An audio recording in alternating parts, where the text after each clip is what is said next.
হৰভোগৰ বেকী নদীত খনন কাৰ্যক লৈ সৰব গাঁওবাসী ৰাইজ।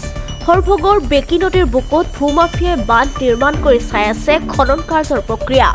কাৰ আশীৰ্বাদত ভূমাফিয়াসকলে নদীৰ বুকুত বান্ধ দি খনন কাৰ্যৰ পৰিকল্পনা কৰিছে। নৈপৰীয়া ৰাজ্যসকলে খেতি বাতিৰ লগতে বিভিন্ন দিশত যমৰ যাতনাত ভুগিবলগীয়া হৈছে। বাৰম্বাৰ বিভাগীয় কৰ্তৃপক্ষক অৱগত কৰাৰ পিছতো কোনো ধৰণৰ পদক্ষেপ নোলোৱা অভিযোগ উত্থাপন কৰে ৰাইজে।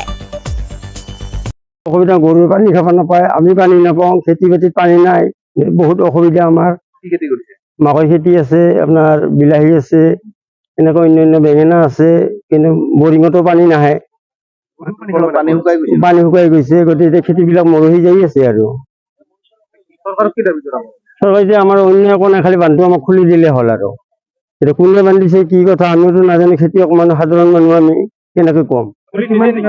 খুলিটো সিহঁতে নিদিয়ে, আমি বহুত হেৰি কৰি আছে, আমাৰ অলপ উচ্চ আছে, ল'ৰা ছোৱালীবিলাক জানে, তেওঁলোকে বাজি আছে, তাতে কামত অহা নাই।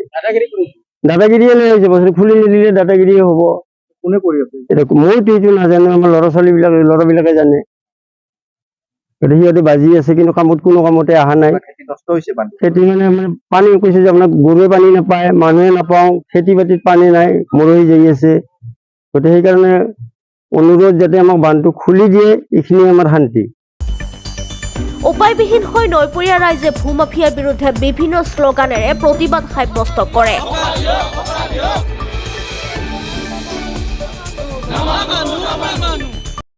তাৰমানে কামবিলাক চলি আছে। তাৰমানে ইয়াৰ বান্ধটোৰ কাৰণে আমাৰ তাৰমানে এইবিলাক বহুত ক্ষতি হৈছে। তাৰমানে মাকৈ খেতিও আছে, কিছুমানৰ গৰু পানী খাব পৰা নাই। আৰু ধৰক এই বান্ধ ভাঙাৰ কাৰণে আমাৰ বহুত হেৰি হৈছে। তাৰমানে অতি সোনকালে তাৰমানে বান্ধটো খুলি দিব লাগে। তাৰমানে বহুত ইভাগে তাৰমানে বহুত নদীটো ভাঙছে, আগতে বহুত দূৰত লাগি আছিল। গতিকে এতিয়া বহুত ভাঙি বহুত অঞ্চলটো বহুত হেৰি হৈ গৈছে, ভাঙি গৈছে। মানুহতো বহুত আছে তাতে। তাৰমানে এইটো অতি সোনকালে তাৰমানে বান্ধটো খুলি দিব লাগে, আমাৰ এইটোৱে দাবী। এতিয়া আমিতো প্ৰশাসন হিচাপত আমিতো নাজানো। এতিয়া কিছুমান আছে, ইয়াতে জড়িত আছে, ভাল মানুহ আছে, ডাঙৰ মানুহ আছে, কিন্তু নামবিলাকো মই নাজানো ভালদৰে। গতিকে আমাৰ এইটোৱে দাবী, যাতে বান্ধটো খুলি দিয়ে, এইটোৱে দাবী আমাৰ।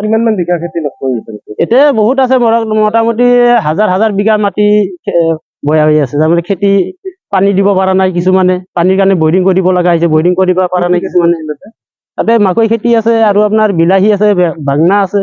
এই বান্ধটো কোনে বান্ধিছে? বান্ধটো ইমান সোনকালে মই গম পোৱা নাই, ইয়াতে কোনে বা বান্ধছে। আমি এইটোৱে জানো যে বান্ধটোৰ কাৰণে বহুত ক্ষতি হোৱাৰ কাৰণেহে আমি কৈছো, যাতে বান্ধটো খুলি দিয়ে। আৰু ইয়াতে পানী বহুতে পানী খায়, তাৰমানে বান্ধাৰ পানী খাব পাৰি নেকি? তাৰমানে আইৰন হৈছে পানীত, খাব পৰা নাই। বান্ধাৰ কাৰণে মানে ক্ষতি হৈছে, তাৰমানে পানীটো আপ ডাউনটো হ'লেহে পানীটো লিয়াৰটো যায় বা খাব পাৰি। অতি সোনকালে তাৰমানে বান্ধটো খুলি দিব লাগে। শিল বালা তুলিব তাৰমানে অবৈধভাৱে চলি আছে কামগিলা। শিলে বালাই নিশা ৰাতি তাৰমানে 24 ঘণ্টাই চলি আছে। বান্ধা এতিয়াও তাৰমানে কালিও মই দেখা পাইছিলো, কেইটামান ডাম্পাৰ আছিল, JCB আছিল, আজিও দেখা পাইছো তাতে খান্দিছে বহুতে।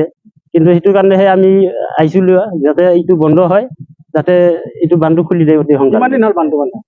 ইয়াতে মোটামুটি 20-25 দিন মানে হ'ল। ইয়াৰ আগতো তাৰমানে কমপ্লেইন কৰিছিল, কিন্তু একো কৰা নাই। আজি আৰু আমি প্ৰশাসনক কৈছো আৰু কি, যাতে বান্ধটো খুলি দিয়ে। ভূমাফিয়াসকলে বান্ধ নাকাটিলে ৰাইজে বান্ধ কাটি দিব বুলি হুংকাৰ প্ৰদান কৰে, আৰু পৰৱৰ্তী সময়ত ইয়াতকৈ ভয়ানক আন্দোলন গঢ়ি তুলিব বুলিও হুংকাৰ প্ৰদান কৰে।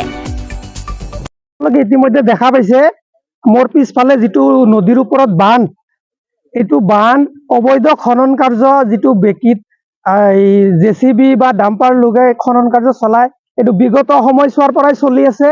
এইবাৰো এটা বান্ধ নিৰ্মাণ কৰিছে, আজিৰ পৰা প্ৰায় 15 দিন মান আগতে। আৰু এইটো বিষয়ক লৈ আমি স্থানীয় বিভাগ, স্থানীয় প্ৰশাসন আৰু END অফিচত আমি জনাইছিলো, কিন্তু তেওঁলোকৰ পৰা কোনো ধৰণৰ বান্ধ নিৰ্মাণৰ ইয়াতে মানে অনুমোদন নাই। তথাপিও এই বান্ধটো নিৰ্মাণ কৰিছে, আৰু এই বান্ধটোৰ ফলত বৃহত্তৰ আপোনাৰ এইফালে আমগুৰি, চন্তাবাৰী, কেতেকীবাৰী, নিজদমগা, বান্দৰখোৱা, এই নৈপৰীয়া যিবিলাক ৰাইজ আছে, এই ৰাইজৰ বৃহৎ ক্ষতিসাধন হৈছে। যেনেকুৱা ধৰণে আপোনাৰ ঘৰ বাৰীৰ পৰা আৰম্ভ কৰি খেতি বাতি বিলাক একদম আপোনালোকে নদীৰ কিনাৰে গ'লে গম পাব কিমান ভূমিস্খলন হৈছে। যদি এনেকে যদি প্ৰতি বছৰে বান্ধ নিৰ্মাণ কৰি নদীৰ পৰা বালা উঠাই থাকে, তেতিয়াহ'লে এইবিলাক অঞ্চল বিগত সময়ছোৱাত একেবাৰে ধ্বংসৰ গৰাহত পৰিণত হ'ব। গতিকে মই আপোনালোকৰ এই চেনেলবিলাকৰ জৰিয়তে বিভাগীয় কৰ্তৃপক্ষক এটাই অনুৰোধ জনাম, অতি সোনকালে এই বান্ধটো কাটি দি নৈপৰীয়া ৰাইজক সকাহ দিয়ক, আৰু যদি অন্যথা ইয়াৰ কোনো ধৰণৰ কাৰ্যক্ৰম নহয় তেনেহ'লে পৰৱৰ্তী সময়ছোৱাত আমি বিভাগীয় কৰ্তৃপক্ষৰ ওচৰত ধৰ্ণাত বহিম আৰু ইয়াতকে বৃহৎ প্ৰতিবাদ আন্দোলন গঢ়ি তুলিবলৈ আমি বাধ্য হ'ম। হৰভোগৰ পৰা ৰমেশ তালুকদাৰৰ ৰিপৰ্ট, সংবাদ লহৰ।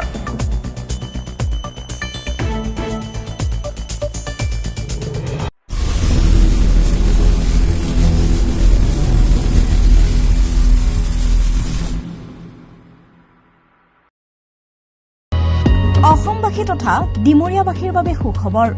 কামৰূপ মহানগৰ জিলাৰ সোণাপুৰত স্থাপন ডিমছ হাস্পতাল এণ্ড নাৰ্ছিং হোম।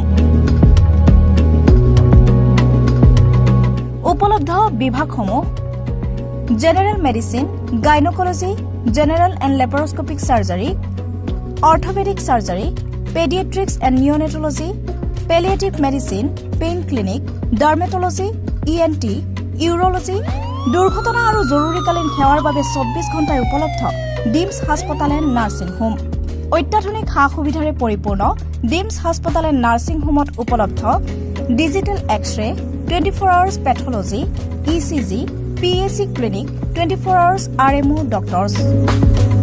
ঠিকনা: বৰঘাট, সোণাপুৰ, কামৰূপ মহানগৰ জিলা। যোগাযোগৰ নম্বৰ 8009040080।